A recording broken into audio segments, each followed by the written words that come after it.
বলেই শুধু আমি উল্লেখ করছি, কারণ আমি তো লম্বা করতে চাই না, আপনাদেরকে ব্রিফিংটা দেওয়া হবে। যেমন রোববার 25শে জানুয়ারি দুপুরে যশোর 2 আসনে দাঁড়িপাল্লার পক্ষে ভোটের প্রচারণাকালে জামাতের নারী নেত্রীর উপর যুবদলের হামলা ও হেনস্থার ঘটনা ঘটেছে। এতে 2 জন নারী আহত হয়েছেন। জিগরগাছা পৌরসভার 5 নম্বর ওয়ার্ডের কীর্তিপুর এলাকায় জামাত ইসলামীর উপজেলা মহিলা নেত্রীরা দাঁড়িপাল্লা প্রতীকে ভোট চাইতে গেলে উপজেলা যুবদলের সভাপতি আরাফাত রহমান কল্লোলের নেতৃত্বে সবুজ, আহানাস, সোহাগ সহ 15-20 জনের একটি দল জামাতের মহিলা কর্মীদের উপরে অতর্কিত হামলা করে, আহত করে এবং মোবাইল ফোন ছিনিয়ে নিয়ে যায়। এ সময় তারা মহিলাদের ভ্যানিটি ব্যাগও ছিনিয়ে নিয়ে যায়।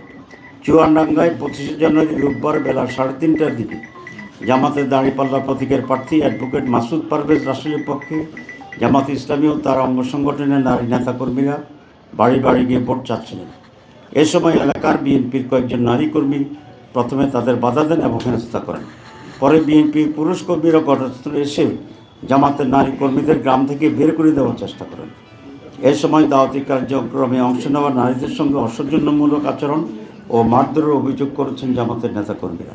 খবর পাই পুলিশ ঘটনাস্থলে পৌঁছায়। এই ঘটনায় জামাতের 5 জন নারী আহত হয়েছেন। কুমিল্লার নির্বাচনী প্রচারণার সময় জামাতের নারী কর্মীদের প্রকাশ্যে ঘিরে ধরে হেনস্থা করা হয়। নারীদের হিজাব নাকাব খুলে নিয়ে যায়। সামাজিক যোগাযোগ মাধ্যমে ছড়িয়ে পড়া ভিডিওতে দেখা যায় নারীদের কথা বলতে বাধা দেওয়া হচ্ছে, অপমান করা হচ্ছে, চলাফেরায় বিঘ্ন সৃষ্টি করা হচ্ছে। টাঙ্গাইলের গোপালপুরে বিএনপি কর্মীদের দ্বারা জামাতের নারী কর্মীদের উপর লালমনিরহাটে জামাতের নারী কর্মীদের হিজাব নিয়ে টানাহেঁচড়া করে এবং হিজাব খুলে নেয়। তারা বলে ভোট চাইতে না, বরং চুরির জন্য এসেছে নাকি জামাত কর্মীরা। ঘটনার ভিডিও ধারণ করলে মোবাইল ফোন কেড়ে নেওয়া হয়। জামাতের পুরুষ সদস্যদের বিএনপি নেতাদের নেতৃত্বে রুমে ঢুকিয়ে ব্যাপক মারধর করা হয়। 4টি মোটরসাইকেল ভাঙচুর করে, একটি ল্যাপটপ ভাঙচুর করে। প্রশাসনের সামনে ঘটনা ঘটলেও প্রশাসন নীরব দর্শকের ভূমিকা ছিল। ভোলার লালমোহনে রমাগঞ্জ ইউনিয়নের 6 নম্বর ওয়ার্ডে জামাতের নারী কর্মীরা গণভোট ও সাংগঠনিক কার্যক্রমে অংশ নিতে ইউনুস পাটারের বাড়িতে যান। এ সময় স্থানীয় নূর নবীর ছেলে রুবেল তাদের সঙ্গে অশালীন আচরণ ও গালিগালাজ করে। বিষয়টি জানতে পারে এক নারী কর্মীর স্বামী ও রাজাত বাজারের ব্যবসায়ী মোহাম্মদ জসিমউদ্দিন মুঠোফোনে রুবেলের সঙ্গে যোগাযোগ করলে তাকেও গালিগালাজ করে। পরে রুবেল জসিমউদ্দিনের ব্যবসা প্রতিষ্ঠানে গিয়ে তার উপর হামলা চালায়। সন্ধ্যার দিকে বিএনপির কয়েকজন নেতাকর্মী বাজার এলাকায় জড়ো হন। এক পর্যায়ে 10 দলীয় জোটের কর্মীদেরও হামলা চালানো হয়। এতে বিডিপি, বাংলাদেশ ডেভেলপমেন্ট পার্টির অন্তত 15 জন নেতাকর্মী গুরুতর আহত হন। লালমান উপজেলার স্বাস্থ্য কমপ্লেক্সে তাদেরকে ভর্তি করা হয়।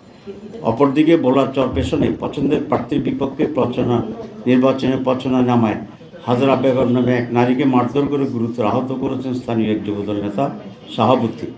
এই সময় তাকে রক্ষা করতে গিয়ে এলে ওই নারীর 9 মাসের অন্তঃসত্ত্বা মেয়েকেও নির্মমভাবে মারধর ও পেটে লাথি মারা হয়। এক পর্যায়ে শাহাবুদ্দিন ওই নারীর কান ছিঁড়ে স্বর্ণলঙ্কা নিয়ে যান এবং কাঠ দিয়ে মাথায় আঘাত করলে তিনি ঘটনাস্থলেই অজ্ঞান হয়ে পড়েন।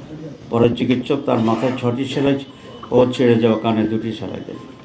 জামাত নেতৃত্ব নির্বাচনী কাজে না করতে পারে সেজন্য হুমকি দিয়েছেন বিএনপি নেত্রী ও বিএনপির এমপি প্রার্থীর স্ত্রী ও বিএনপির মানবাধিকার বিষয়ক সহ সম্পাদক ও সাবেক এমপি অ্যাডভোকেট সৈয়দা আসিফা আশরাফি পাপিয়া তার বক্তব্যে বলেছেন, মা বোনদের উদ্দেশ্যে বলছি, আগামী 12 ফেব্রুয়ারি নির্বাচনের আগে জামাত ইসলামীর ছাত্রী সংস্থার কর্মীরা কেউ বাসা গেলে 999 কল দিয়ে ধরিয়ে দেবেন, যাতে বয়ান দেওয়ার আর সুযোগ না পান।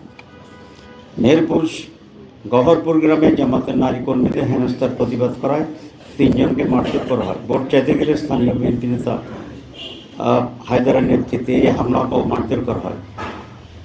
এর আগেও তারা একবার নির্বাচনের কাজে বাধা দিয়েছিলেন। কেরানীগঞ্জে বিএনপি কর্মীদের হাতে জামাতের নারী কর্মীরা মারধরের শিকার হয়েছেন। জামাতের এমপি প্রার্থীর পক্ষে নারী কর্মীরা বাড়ি গিয়ে নির্বাচনী প্রচারপত্র বিলি করেছিলেন। তখন আরেক নারী কর্মী মুঠোফোনের দৃশ্য ধারণ করেছিলেন। ঠিক সেই সময় বিএনপির কিছু নেতাকর্মী ভিডিও ধারণাকারীর মুঠোফোন কেড়ে নেওয়ার চেষ্টা করেন। তখন অন্য নারী কর্মীরা বাধা দিলে তাদের ভ্যানিটি ব্যাগ ও ওড়না টেনে ছিঁড়ে ফেলা হয়। এক পর্যায়ে বিএনপি নেতাকর্মীরা জামাতের নারী কর্মীদের লাথি ও কিলঘুষি দেন।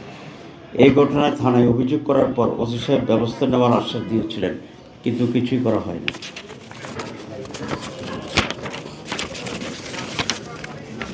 এছাড়াও দেশে বিভিন্ন জায়গায় রাজনৈতিক সংঘর্ষে নারী কর্মীরা আহত হয়েছে। বাধার মুখে পড়েছেন, কর্মসূচিতে অংশগ্রহণ করতে পারেনি। সাংবাদিক বন্ধুগণ, এটি